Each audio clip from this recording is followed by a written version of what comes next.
Good morning, everyone. Took a break yesterday from the vlog, kind of to reorganize myself and stuff. I want to show you one thing that I did. I realized I needed some visual ways of organizing myself better. Look, that's today. So this is it. Oh, I can zoom out. Duh. This is going to help me a lot. Oh, yeah. Today is a new day, ladies and gentlemen, which means it has the potential to be a wonderful day. Not without its challenges, of course, but whatever worthwhile was there that was not at least a bit challenging. Hey, y'all. So, I'm doing a bit of reading this morning, and I wanted to share the books that I'm reading. So, today I've started reading this one, The Body Keeps the Score, by Bessel van der Kolk, MD. Sorry if I mispronounced that. It's a book that's actually been recommended to me for quite a while, and I'm already tearing up reading the fucking intro. So that's great. It's a book about healing trauma. Those who know me know, like, I've been through my fair amount of shit that's, not just like pain. Everyone goes through pain, like legitimately traumatic stuff, surviving sexual abuse, betrayal trauma of a partner who cheated on me, which a lot of studies have shown causes very real trauma in people's brains. And a few other things. Seen some pretty, what's the word I'm looking for? Pretty like grisly, like real life violence, both when I was an LDS missionary in Brazil and also some other times, and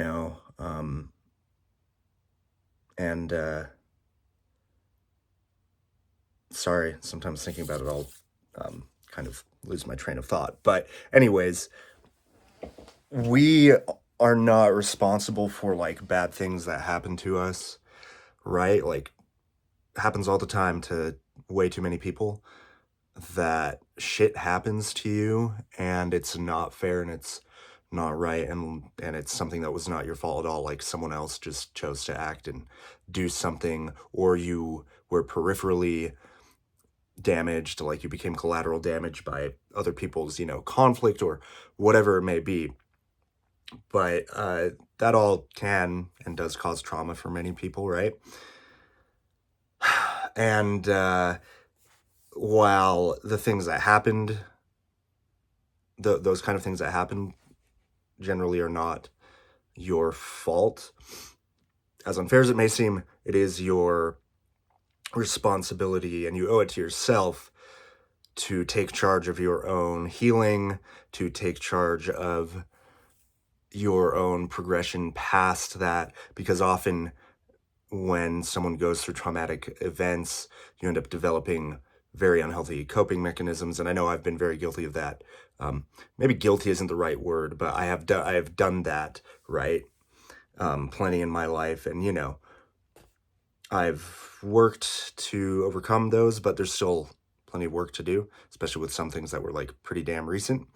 So, reading a good book on the subject is part of that. So, highly recommend people doing things like therapy, going to the gym, getting out in nature, making sure you connect frequently with friends, reading and studying, topics related to that stuff. Other books I'm reading that are not necessarily related to like trauma, The God Delusion by Richard Dawkins. I'm about halfway through. Really cool book so far. If you're religious, it'd be a difficult read for you, but I would still recommend it because I think it's good for everyone to challenge their ingrained and indoctrinated ways of thinking. And another one that I'm reading right now is How to Make It in the New Music Business by Ari sorry. And almost done with that one. Really good book. A lot of golden nuggets of wisdom. I'm going to have to reread it, honestly. And yeah, those are the books I'm reading right now.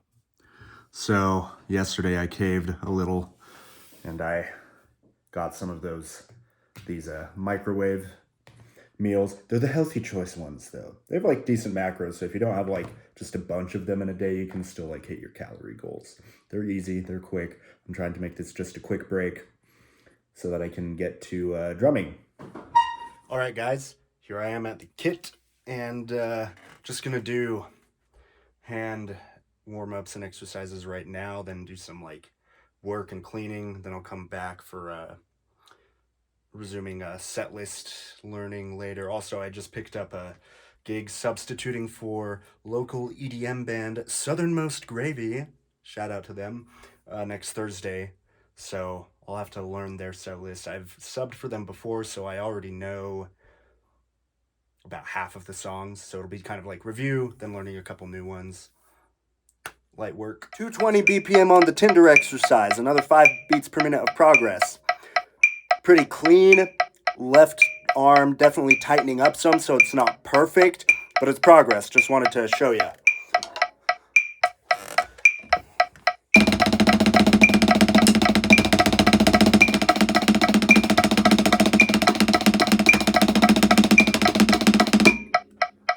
Woo! Okay, now I'll do it left hand lead.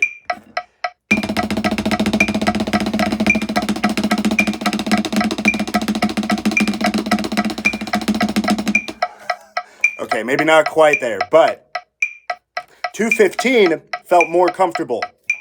So yeah, this is cool. Consistency brings progress. How about that?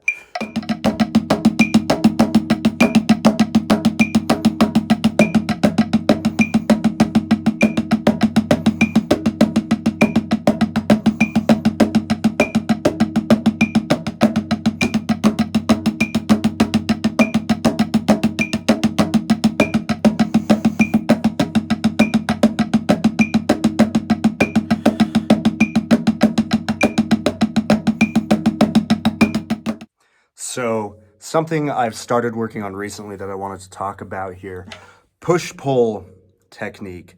What is that in drumming? And specifically the kind of push-pull I'm talking about is the very fine like finger one. There's a more general push-pull, and then there's this one which I've noticed more and more drummers being really good at lately.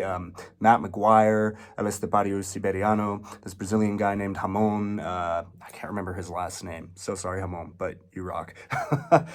And just pretty much any of the extreme metal drummers who are playing in like speed metal, just these super blazingly fast death metal groups, which are not genres that I particularly love or really want to play per se, but having the skill set to be able to play just outrageously fast is something I have wanted for a long time. I mean, Buddy Rich, one of the greatest drummers of all time, period, and one of the greatest jazz drummers of all time, more specifically, was known for having just insanely fast hands. You look up any Buddy Rich drum solo and you'll see at least one part where he does this kind of just slowly speeding up roll, single strokes on his snare drum, and he gets to ridiculous speed. And then, is doing stuff across the drums. And I think the main point of being able to play really fast on the drums is so that there's not any idea in your head that you can conceptualize and think would sound cool and want to play, that your hands, or in other words, your technical ability, would get in the way of being able to play. So part of that is being able to play, at any conceivable speed, pretty much. And the other part of that also is having vocabulary, which we learn from, learning lots of fills, learning songs, incorporating things from those songs into our own drumming vocabulary. Anyways, going on a tangent here. Back to the push-pull. Push-pull, it's basically getting two strokes for one. So the basic technique is like the push, right? And then the pull. And that's kind of what it looks like in action. This is my left hand, so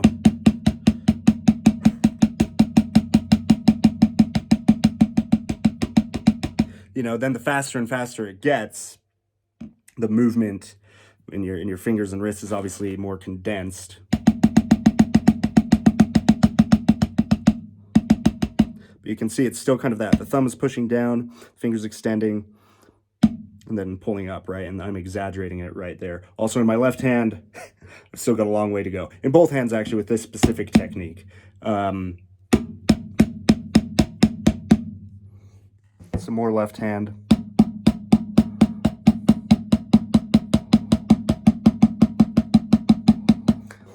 So that's kind of where my push-pull is. I can still go faster with techniques I know better, like just, you know, regular, like German grip. Even in French grip, which I'm also not the best at, but just kind of valving with the fingers, right? Then if we switch, let me show you my right hand. The discrepancy is kind of even more ridiculous. So here's me doing push-pull right-handed.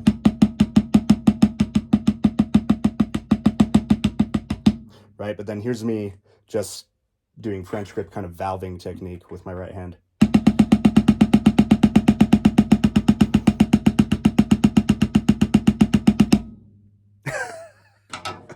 So I've obviously got a long way to go with my push-pull technique. However, the idea behind it is that it is actually a technique that uses the smallest motor muscle units possible, so that once you get good at it, it actually enables you to kind of unlock, so to speak, and break through new speed barriers. And of all the different, you know, techniques that drummers can use to gain speed on the drums, it's the fastest one. The first time I ever heard about it actually was years ago when I was a teenager, still kind of fresh, new on drums, and it was Jojo Mayer's legendary DVD, Secret Weapons for the Modern Drummer, and he showed that technique, and I was blown away when he had already demonstrated that he's just ridiculously fast, right, on the drums, but then he demonstrated the push-pull technique, and he went about this fast with one hand. So imagine a guy doing, you can watch clips of this, and there are guys doing it nowadays too, but like, you could probably play like this fast single-handedly.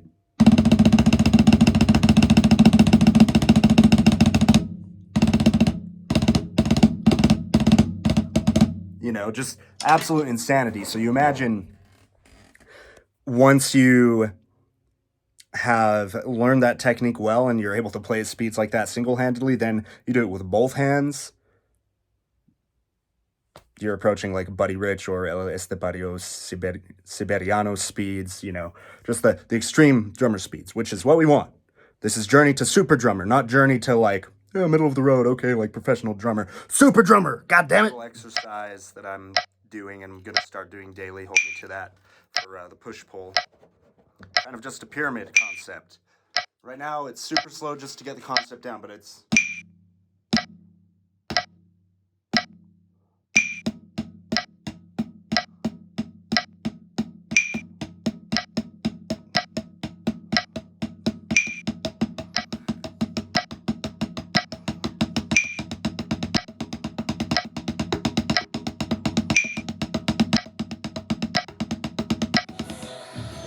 All right, back to cleaning this shower that my parents told me they would pay me to clean because it's old and hasn't been cleaned in a bit, so cool. Just got back from a 30-minute walk. I had to document that it is a very beautiful day.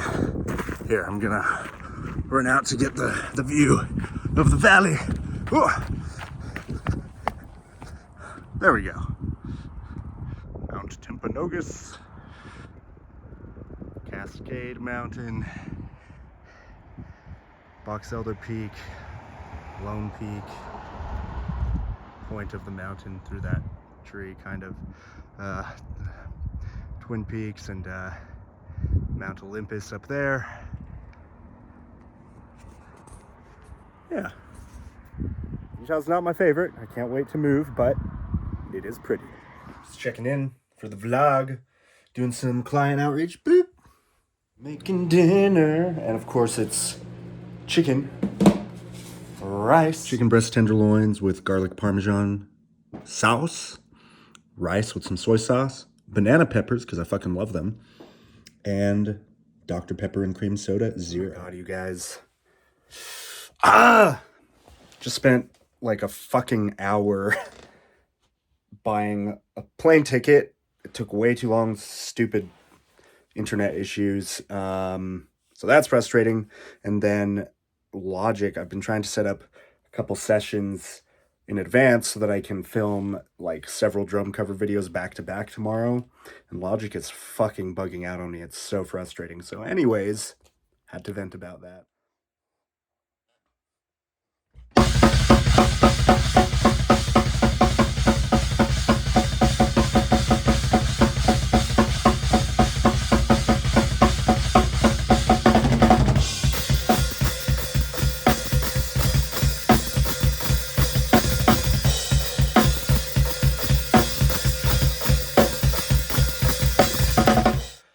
All right, it's almost 1 a.m., but I am going to do my double kick endurance. Hopefully I don't get the cops called on me. These houses here are big enough and spaced far apart that I don't think it'll be an issue. Fuck that. Shower time and bedtime, thank God.